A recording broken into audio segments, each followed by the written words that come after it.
All right, so we're going to talk about radicalized Christians and violence today. And this particular hot topic came to us sort of in an interesting way. We had one of our online viewers had sent us a message asking about this topic after she had watched one of our Christian nationalism videos. Now, I've been talking about Christian nationalism. I went back to see when was the very first sermon I preached on it, and it was 6 years ago that I preached my very first sermon on it. And of course, we've seen how this has become a hot topic over time. And she really wanted to kind of talk about why is it Christians are getting so violent? They're out there shooting things up and blowing things up, and the whole evangelical white nationalists who got involved in the January 6th insurrection. How does this happen? How do we get Christians radicalized to this kind of point?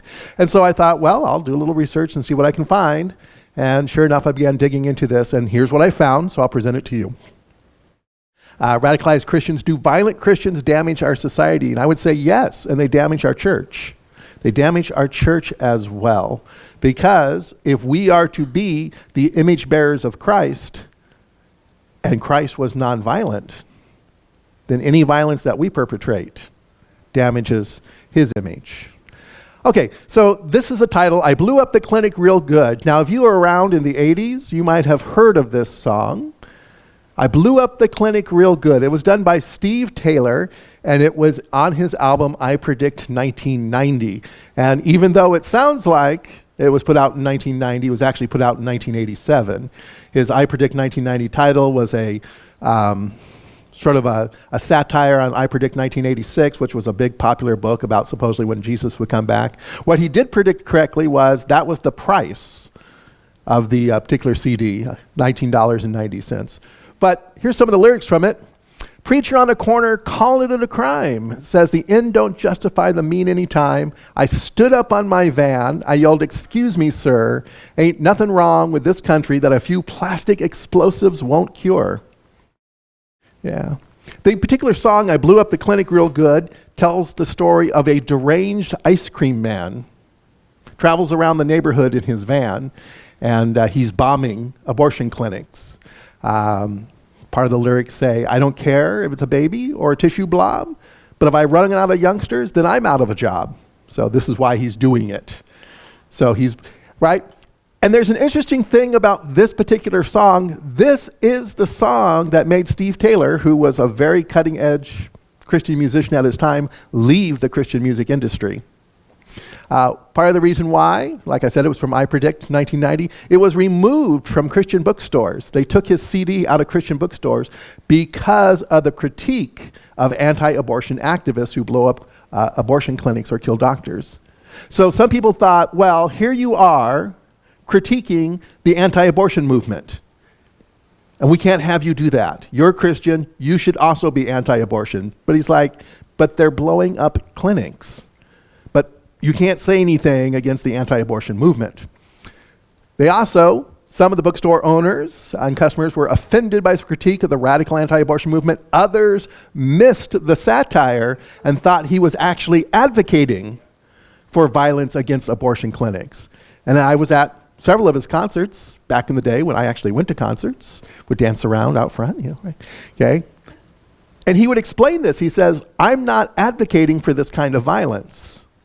That's not what I'm doing here, right? He's like, I'm making fun of the kind of people who would perpetrate this kind of violence. So he'd oftentimes explain it at his concerts. He would actually call up Christian bookstore owners and try to explain it to them. But they removed his CD. And so he's like, I'm done with the Christian music industry. They don't understand, when you're being serious and when you're not. So anyway, in 1987, it was considered shocking. 1987, it was considered shocking that some Christians thought it was permissible to use violence in promoting Christian values. 1987, when this CD came out. Shocking that anybody would be violent. And yet, 34 years later, white evangelical Christian nationalists see violent insurrection as perfectly acceptable and warranted. How did we get from Christians should never use violence to let's overthrow our country? How did we move from one point to the other? How did this happen? And so I'm going to make a few suggestions here. When did violence become acceptable? Oh, this is again one of those screenshots that I get off of the web. This is him at Meta.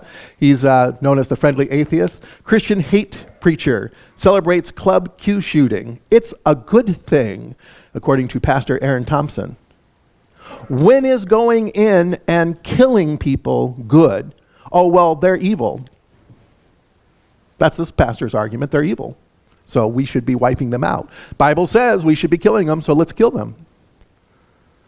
How did we get to this point that nobody's calling out this guy? How is it that the churches aren't standing up and saying, you're wrong, you should not be talking about this kind of stuff, you should not be preaching this kind of stuff, you should be removed from the pulpit? When did we get to the point it takes an atheist to point out to us that this is not Christian values? Oh, yeah, here's one of my favorite people that annoys me. Tucker Carlson guessed shootings like the Club Q shootings are going to keep happening until we end this evil agenda of gender-affirming care. When can we have a news network who puts this kind of stuff out there and nobody calls them out on it? And the church doesn't call them out on it. That violence is okay because there's this gender-affirming care thing going on. And now we're seeing it going into other areas as well. All of a sudden, they're all upset about drag queens. Next thing you know, we're going to be advocating violence against drag queens. How did Christians become radicalized to violence? So, first off, I'd like to point out that I've said Jesus is nonviolent. If you think about the announcement of his birth, the very first words that were spoken about Christ's birth is peace on earth and goodwill towards men. Peace. God declared peace and goodwill, not violence. Jesus taught nonviolence, Matthew 5:9. Blessed are the peacemakers, for they shall be called the sons of God. And when we use that phrase, sons of God, it means like God. It's like a father to a son who have certain similarities. As much as we don't like to admit it, we imitate our parents, right? There's always that scary moment one day when you say something and you realize you just said it in your mother's voice or you just said it in your father's voice, and you're like, are they in the room with me? Where are they? They're hiding, right? Or you look in that mirror and all of a sudden it's like, why is my father staring back at me? That's really scary. Right? But that's what this phrase means, sons of God, like God. So blessed are the peacemakers, for they shall be called sons of God. You want to be like God? You need to be a peacemaker. So how did we get violent? Jesus also taught, you have heard it said, you shall love your neighbor and hate your enemy. But I say to you, love your enemies and pray for those who persecute you, so that you may be children of your Father in heaven. Again, children of your Father in heaven, like God. You were taught to hate your enemies, but I'm telling you, love your enemies. That's how you become God-like. That's how you become Christ-like. You have to love your enemies. Is that what's being preached from a lot of pulpits in the world today? We just keep naming different enemies and how they deserve to die and how we're in this war against them and how we must battle against them. And there's all this warlike rhetoric going on. For he makes the sun rise on the evil and on the good and sends rain on the righteous and on the unrighteous. That's again from the Sermon on the Mount. Jesus modeled nonviolence. When Jesus walked this earth, he gave us an example of nonviolence. He told Peter to put away his sword. When they came to arrest him, when they came to kill him, Peter drew his sword and struck a servant. And Jesus said, put it away. This is not the way that we're going to do this. He stood silent before the Sanhedrin. He knew what they were doing, and he's like, I'm not going to retaliate. You're going to do what you're going to do. He did not answer violence with violence while he was beaten and crucified. At any moment, he could have come down off of that cross and laid waste to everyone if he had chosen to, and he chose not to. So how do we get radicalized? How do you radicalize a person? You know, oftentimes we talk about radicalization in reference to, well, you know, Islam, they're radicalizing all these people, right? We got to watch out for all these terrorists.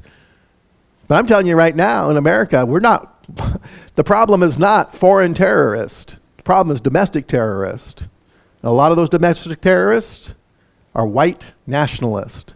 That's the big problem. How do these people get radicalized? Well, I'm going to put together a formula for you. You take some cult brainwashing techniques, you add those together with a little political radicalization, and then you add in sacred values. I'm talking about what that is in a moment. You add in some sacred values, and what you end up with is a violent religious radical. Or, as I like to point out, the American evangelical church has become a cult of white Christian nationalists. It has married itself to increasingly extreme right-wing politics, declaring new sacred values and ignoring the sacred values of Jesus. This is how we get violent Christians. All right, let's talk about white Christian nationalism plus radical right politics, false sacred values. There you got violent Christians. This is how you do it. Is this happening in the world today? And I would say yes. So let's take a look at it. How about cult brainwashing? I'm not in a cult. I'm not being brainwashed. Well, how do cults brainwash people? They did a lot of studies of this back in the 70s and the 80s. How did cults brainwash people? And here's the formula for it. 3 steps. First, you isolate an individual. Then you indoctrinate the individual. And then you engulf them. Is this happening in the Christian church today? Let's find out. What used to be done on a small scale, right, in small groups, is now being done on a larger scale with our media. Think about this. Our social media is driven by algorithms that isolate us from opposing viewpoints. Oftentimes it's referred to as an echo chamber. It doesn't matter, you have Twitter, Facebook, YouTube, whatever else you guys are watching, TikTok. There are algorithms that feed you constantly what you want to watch. And it begins to move away from opposing viewpoints. And so pretty soon you are living in isolation when it comes to your media intake. We now have television channels that are streamed over various different platforms. So if you don't want to hear an opposing viewpoint, you just find the platform and the program that will feed you what you want to hear. And you are isolated into your echo chamber.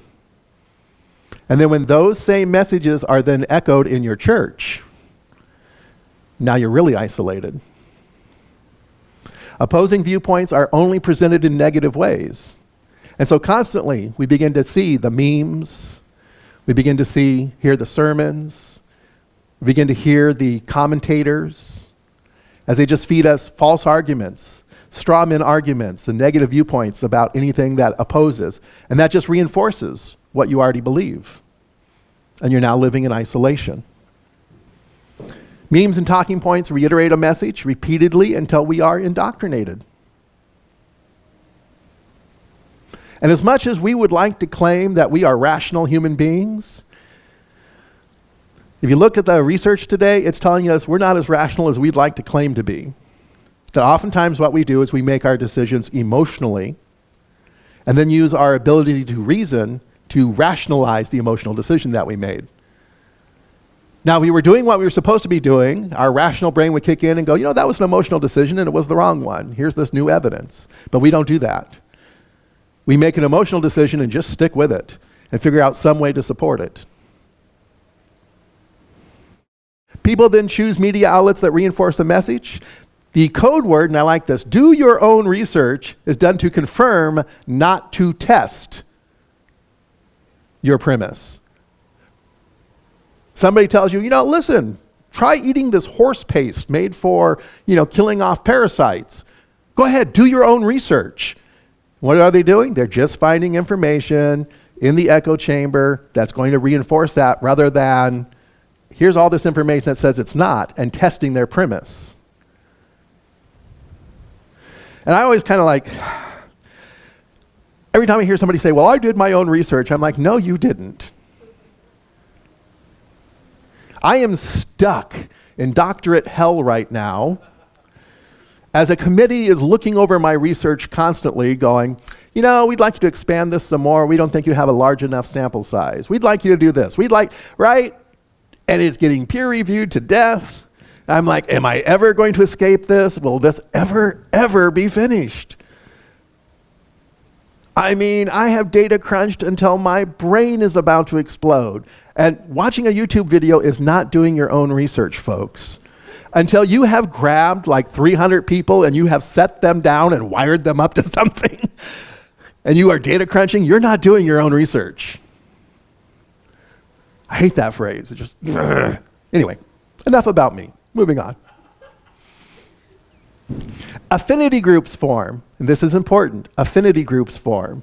Your church, your Facebook groups, the Twitters that you follow, homeschooling, Christian schools, these all form affinity groups where you all share exactly the same ideas. So not only are you now isolated in your thinking and indoctrinated in your thinking, but you now become engulfed by it and engulfed by your social group. You begin to create social groups around you that all believe exactly the same thing, and they engulf you. And if you were to lose your social group, guess what?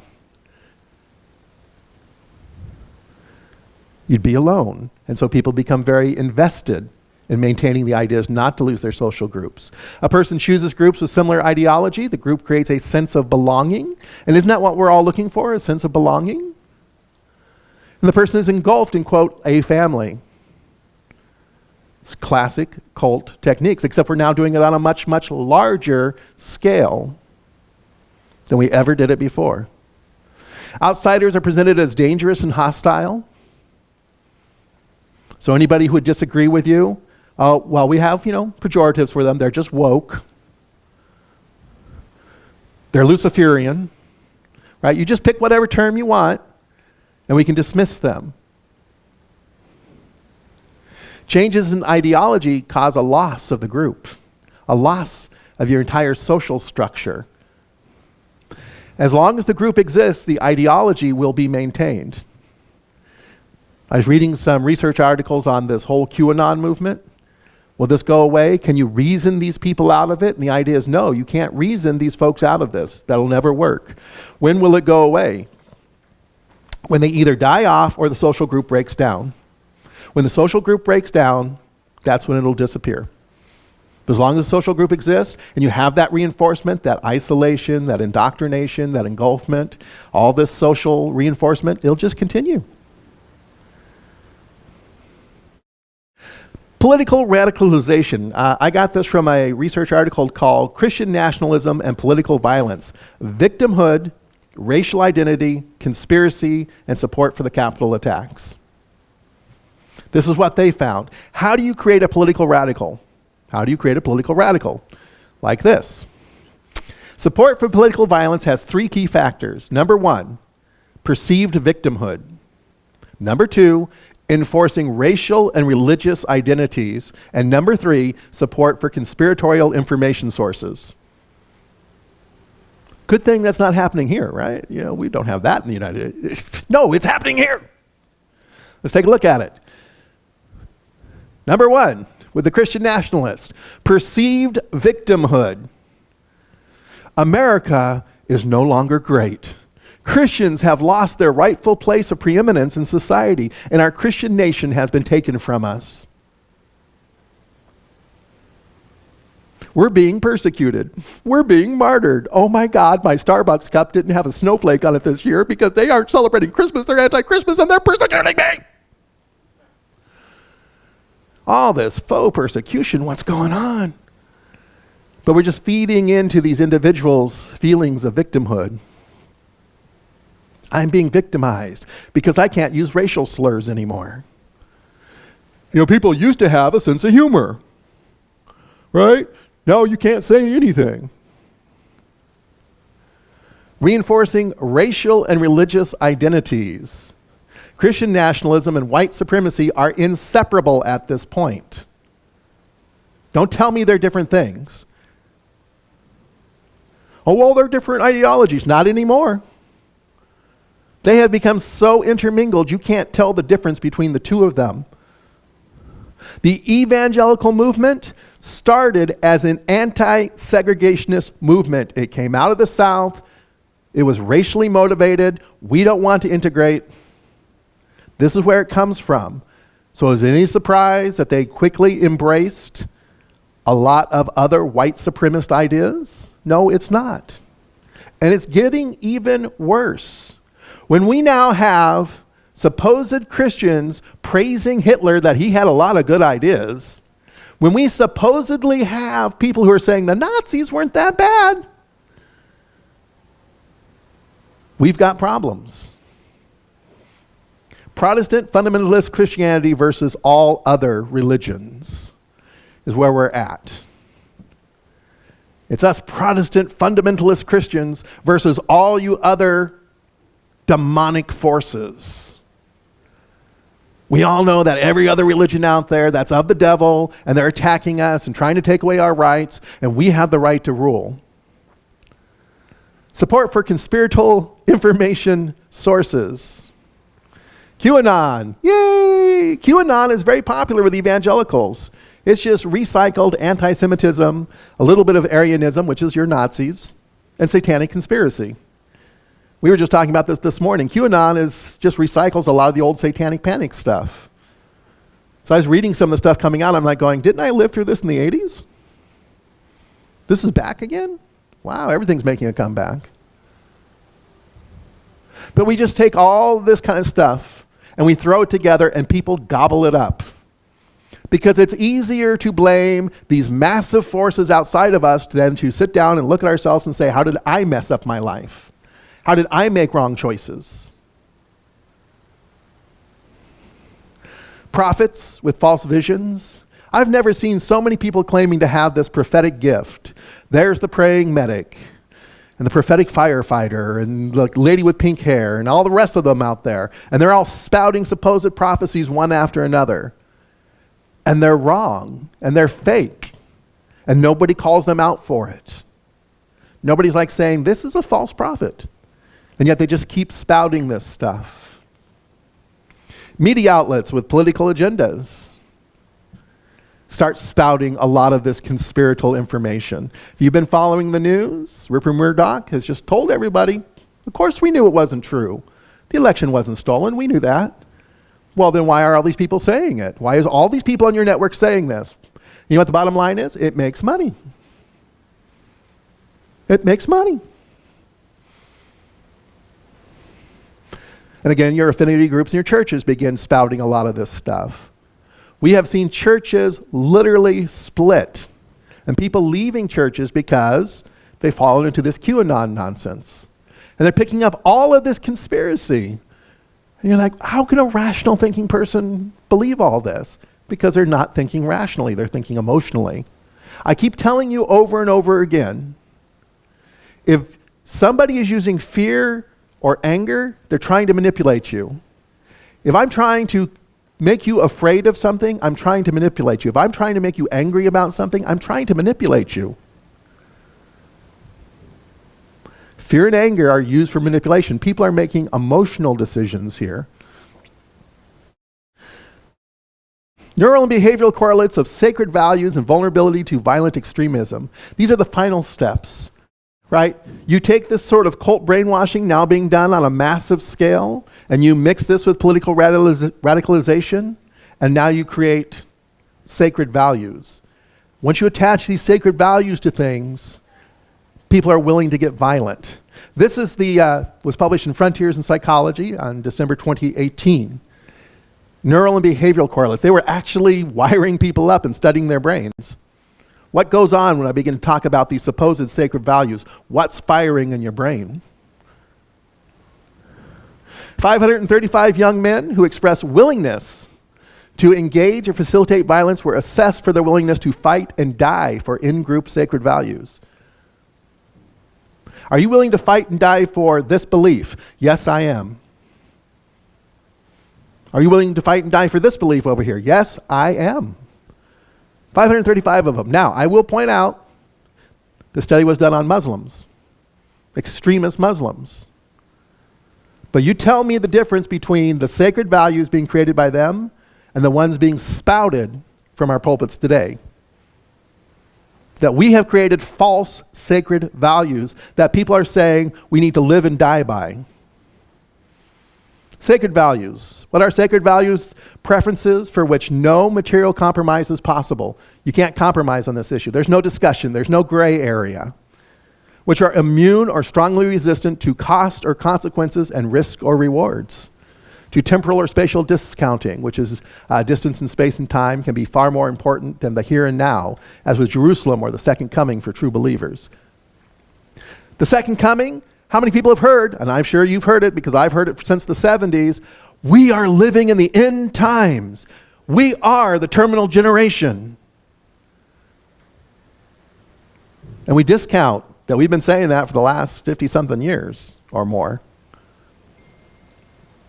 We just discount it.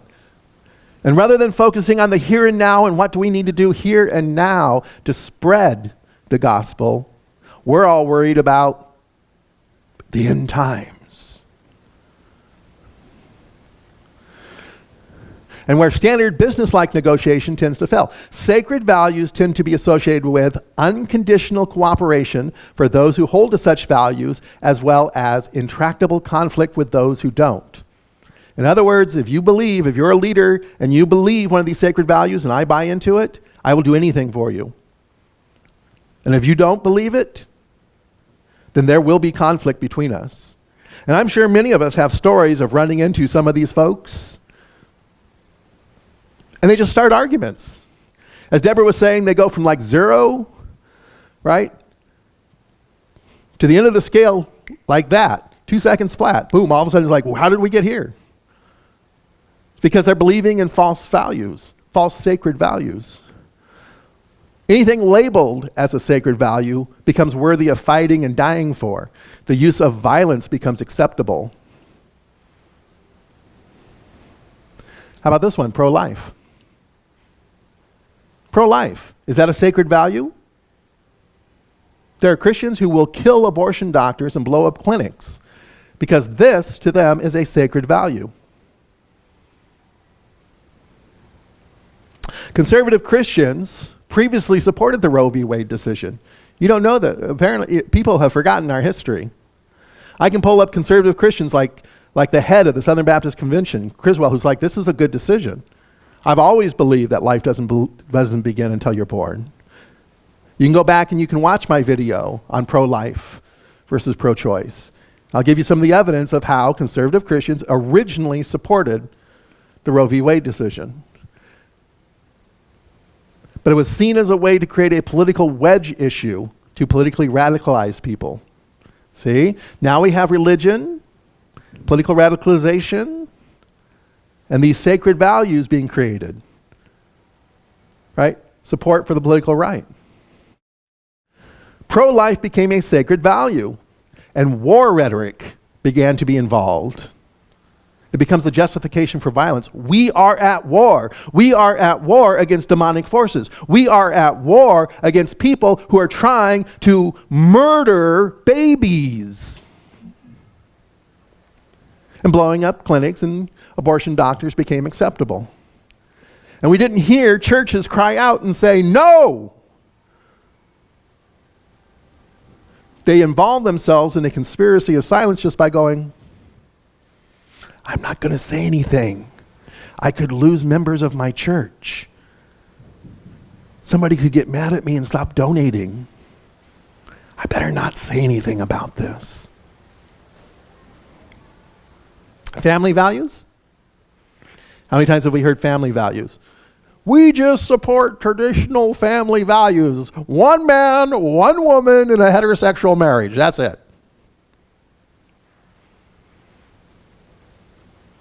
And I talked about this. Last week, somebody had a question about polyamorous relationships. So that gets me digging through my Bible. Okay, let's take a look. It gets me breaking out my historical books. Okay, let's see. Jewish history, polyamorous relationships. Wow, there's a lot of them. Okay, well, Greek history. Let's get a little Roman history. By the way, it is the Romans who by law said polyamory was a no-no. You could only marry one person. Of course, they had lots of affairs, but you could only marry one person. But there are people willing to fight and die. One man, one woman. That's the problem today. We're having same-sex marriage. You know, these Luciferian liberals out there trying to change traditional family values. But if you look in the Bible, you're not going to find this anywhere. Go back and look at my sermon on polyamorous relationships, and I'll show you, you're not going to find this definition in the Bible. No LGBTQ plus, none. It's not traditional. It's not traditional family values. These people are trying to groom. And ever since the 1970s, thank you very much, Anita Bryant, you deserved that pie in the face. We shouldn't have thrown it, but you deserved it. We've been claiming that, oh, well, they're coming for your children. They're coming for your children. They're trying to break up the family. They're trying to destroy traditional family values. And we created this false sacred value that you're not going to find in the Bible. Family values became a sacred values. In response to the shooting at the Orlando gay nightclub early Sunday morning, a California pastor praised the massacre, stating, "They deserve what they got." That was Roger Jimenez of Verity Baptist Church, Sacramento, California. Who called him out for that? Which news commentator called him out for that? Which pastor in his pulpit called him out for that, for saying that? Who called him out and held him accountable for this kind of reckless rhetoric? Nobody, except for the atheist guy. Why is it our atheists are now more Christian than we are? A Christian nation. This is the biggest lie that's been going on. This was fabricated in the late 70s, really got pushed by people like David Barton in the 80s and all his books. And they've been pushing this all over the place. A Christian nation. We were formed as a Christian nation. God ordained the founding of the United States as a Christian nation. But there's another part to this. And white Protestant Christian Republicans have the right to rule this nation. You said the R word out loud in church. How dare you? Pastor, you're not supposed to get involved in politics. I got to call this as I see this, folks. It's not, trust me, they don't want white Protestant Christian Democrats running this nation. They don't even think that's possible. They don't think it's possible for you to be Christian and Democratic at the same time. Let's call this what it is. This is what they believe, that they have a right to rule this nation and nobody else does. Because it was founded as a Christian nation. You know, by those separatists in Jamestown, who were Protestants, by the way, and white. A Christian nation becomes a sacred value. They, and who are we talking about they? Well, that would be your non-whites, your demon-possessed, liberal, democratic, elite, pedophile groomers stole the election.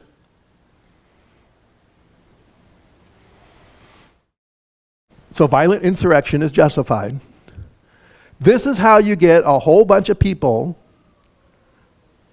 to go up to our nation's capital and attempt to overthrow the government. Because they have been convinced through cult brainwashing methods, and political radicalization, and the creation of these false sacred values that they have to defend their right to rule this nation against these non-white, demon-possessed, liberal, democratic, elite, pedophile groomers. Who called them out for it? No one.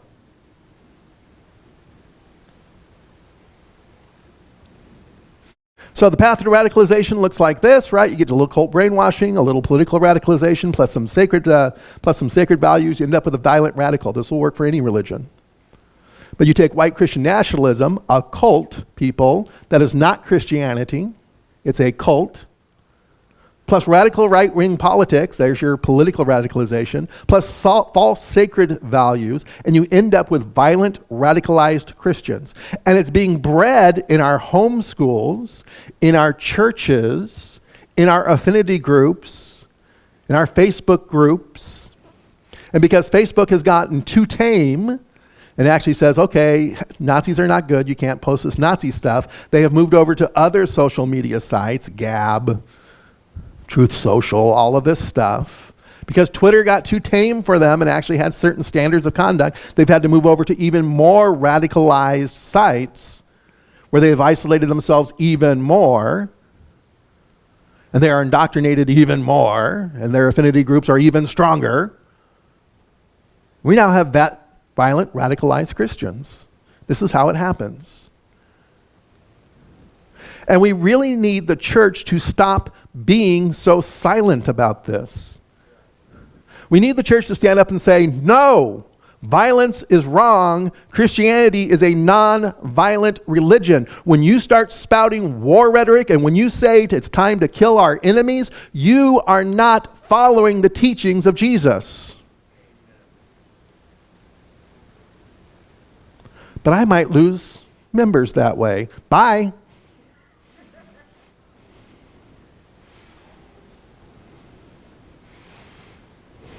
But I might lose my donations that way. Okay, cut back. How about this pastor who's paying yourself $54 million a year? Try working for nothing. You got enough money already. Somebody handed me $54 million in a year. That'd all be invested somewhere. I could work, I could retire and never have to charge for anything, speak all. All right, so now that I've gone off on this is how you radicalize a Christian to violence, how do we do this? Well, we got to combat the cult brainwashing. We've got to combat the cult-like brainwashing, right? So first, this isolation of an individual, encourage dialogue across the political and religious spectrum. If you think a Republican or a Democrat is your enemy, you need to rethink.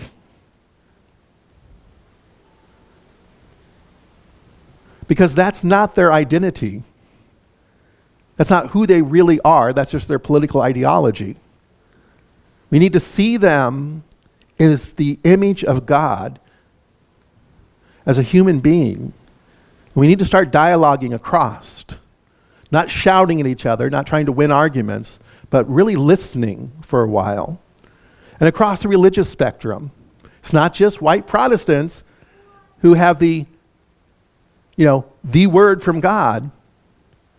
I think it would do a lot of white Protestants a lot of good if they started going to some of these other churches that they would never set foot in. Or maybe combining some services every once in a while. And bringing some people in that are different from them. If you have a majority of only one political religious view, you are isolated. It's like I talked about hell. Was that last week or a couple of weeks ago? A couple of weeks ago, we were talking about hell, and I'm like, guess what? You can hold any of the three views of hell. That doesn't mean you're going there. You can hold any of the three views of hell, and we can still talk and dialogue and be friends. We can all be members of the same church, even though we disagree on theology. As long as you agree with me about who is Jesus, we're fine. The rest of it, we can talk about. That's called not having false sacred values. How do we combat this cult brainwashing with the indoctrination? Encourage questions. Now, I remember growing up in the Christian schools, and they would tell us, well, we encourage you to think and ask questions. But guess what? Only if you came up with the answers that were pre-approved. You could question all you want as long as you came to the answers they had already decided on. If you came up with a different answer, it's like, well, you're not thinking clearly. You've been confused. But we need to encourage questions. We need to allow different viewpoints. Now, I'm an amillennialist. That's okay. You want to be a dispensationalist? Good for you. It wasn't 1988. Wasn't the year 2000, which all of you guys predicted, but good for you. Just pick a different date. It's okay. But allow different views.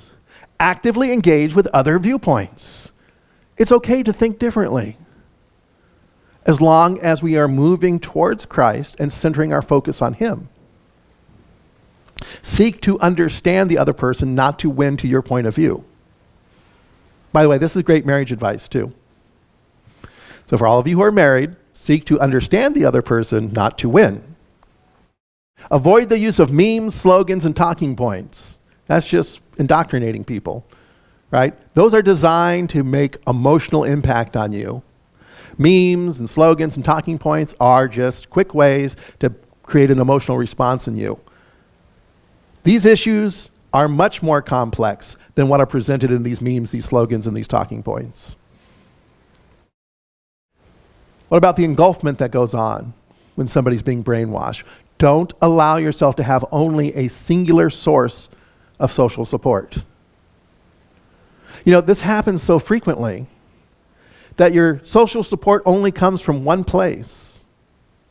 That you only have social support either from your church or from these affinity groups that you've had. You need to have social support outside of your affinity groups. Because if you don't, then you're not allowed to think differently, except for fear of loss for your entire affinity group. For those of you who have experienced this, and I know some of you have, you probably at one point got kicked out of a church for being LGBT.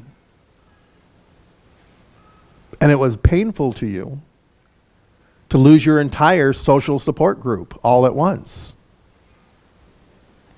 You had to rebuild and find another social support group. Well, you know what? You should already have 3 or 4 different social support groups who think differently, who believe differently. You need to have a wider social support group, not a singular source. Encourage a wide support system for everyone.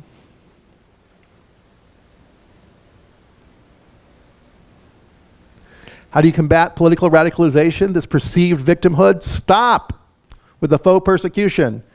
Guess what? White Christians, you're not being persecuted. You're not. You're not. You're not. Nobody has come into your church. No government official has walked into your church and kicked you out and said you can't pray anymore. Nobody's told you you can't sing songs. Nobody's told you you can't preach. Nobody's told you you can't meet. That's never happened. Never.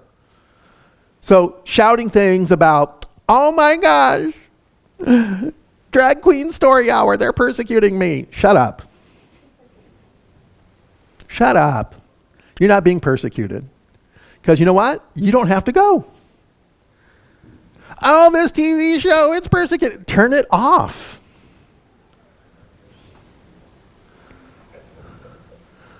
Stop with the faux persecution and fear tactics to motivate through anger and fear.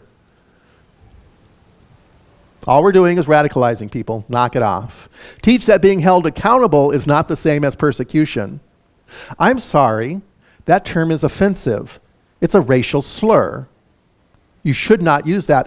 You're persecuting me. You're taking away my freedom of speech. It's what I believe as a Christian. You're telling me I can't believe these things. No, I'm telling you that's a racial slur. Knock it off. I'm holding you accountable. I'm not persecuting you. Reinforcing racial and religious identities. We only have one identity, and that's Christian. And they come in a whole variety of flavors and types and kinds. Because I don't care which particular denomination or which major organization you belong to, Orthodox, Catholic, Protestant, whatever it is, any one of the 27,000 Protestant denominations. We only have one identity, Christian. And as long as you are demonstrating the fruit of the Spirit, God's characteristics flowing through you, you're a Christian. Oh, but they're Catholic. Doesn't matter. Oh, but they're Orthodox. But it doesn't matter. There is no racial attachment to being a Christian. This might shock you. Jesus was Middle Eastern and had dark skin. He wasn't a pretty white boy with long hair.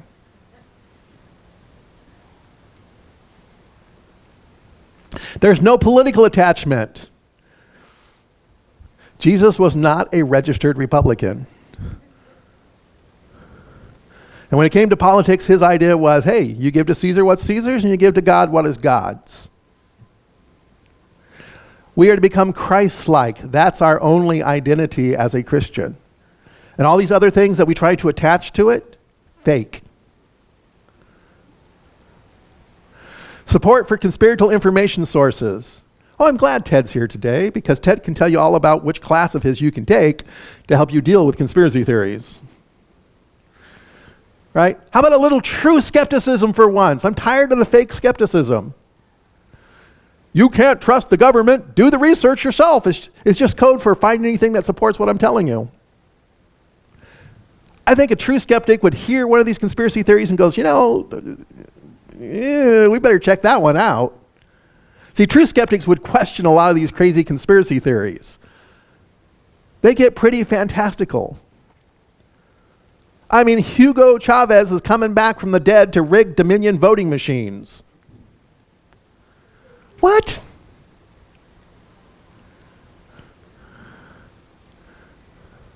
Combating false sacred values. Quickly, if I were to ask you right now, what are the sacred values that Jesus taught? Could you answer? What are the sacred values that Jesus taught?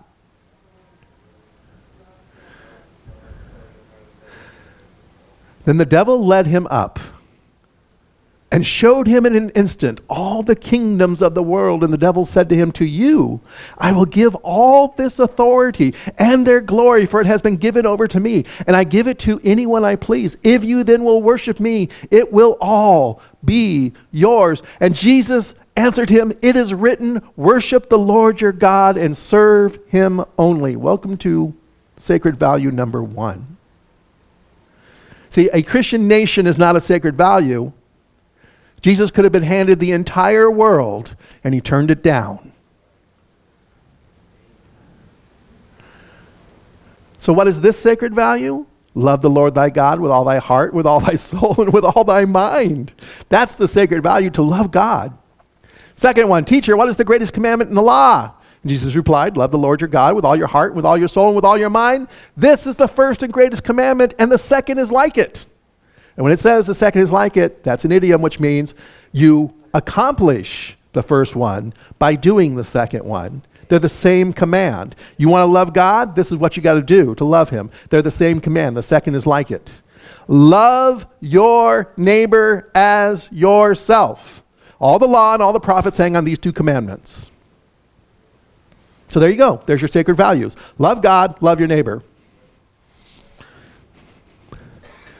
Not pro-life, not family values, not a Christian nation. Those are all false sacred values. And when we keep attaching things to these, with all this emotional brainwashing going on, we end up violent. Love God. Love your neighbor. Oh, but my enemy. Love one another. Love your enemy. This was taught over and over and over again in Scripture. This is our sacred values right here, folks, if you want to be Christ-like. But we're at war! Don't you understand we're at war against the Luciferian elitist? They're coming for our children! This is one of my imaginary interlocutors. I'm using Paul's techniques here. Where he advertised against, where he argued against the teacher of the law. This is Charles. We're at war. And it's Mabel. She made her return too. Don't you know, for we wrestle not against flesh and blood, but against principalities and powers, against the rulers of darkness of this world, against spiritual wickedness in high places. We're at war. Ron Enroth, awesome historian, documented the Jesus People movement of the 70s, and then documented all the abusive churches of the 80s who are spiritually abusing their followers. Says, beware any church that uses warlike rhetoric. It's one of the first key red flags to know that you're in a cultic church. Here's my answer. Yes, we may be at war, but not against flesh and blood, meaning other people. We don't fight flesh and blood. We're not fighting other people. That's not what we're fighting. This is a spiritual battle. Oh, and did you notice, right after Paul says this, he lists exactly what our weapons are? Here's what the weapons that he says we're equipped with. Truth. Not propaganda, not conspiracy theories, truth. Righteousness, right relationship with one another, acting in fair and equitable manner with each other. The gospel of peace, not war, peace. Faith, faithfulness to God and to Christ. And the Word of God. Not the Bible. What? Not the Bible. Who's the Word of God? Thank you. He's the Word of God, not the Bible. He is the living Word of God. He is the final communication of who God is like. So if you want to know God, look to Jesus. Violence against humans violates what Jesus and Paul taught. We're told, do not be overcome by evil, but overcome evil with good. Can you tell me violence is good? Can you tell me murdering people and blowing things up and overthrowing governments is good? I can't buy that. We better close in prayer because I'm getting excited. Join me in prayer. Heavenly Father, we come before you today. First, we ask for forgiveness for where we have been silent and we need to have spoken out. We have allowed violence to creep into your church. Lord Jesus, forgive us. We have allowed violence to corrupt your message. Help us, Father, to focus upon the true sacred values of loving you and loving one another. We just pray this in your name. Amen. It's time for us to take communion.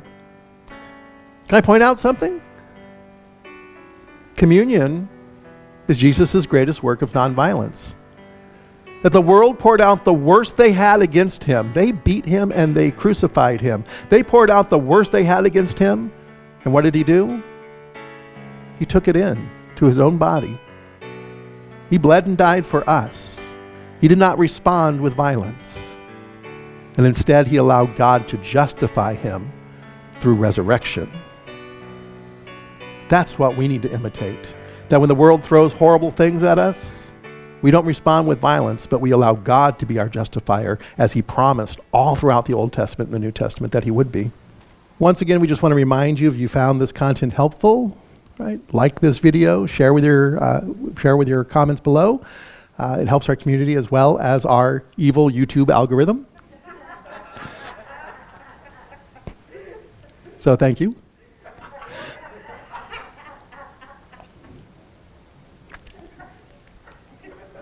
I just had to say it.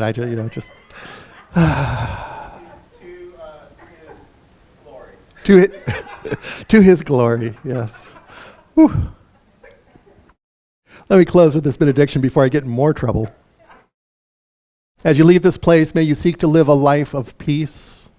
Pray for those who have become radicalized and seek to love them and each other. God bless you all. Go in peace. You are dismissed.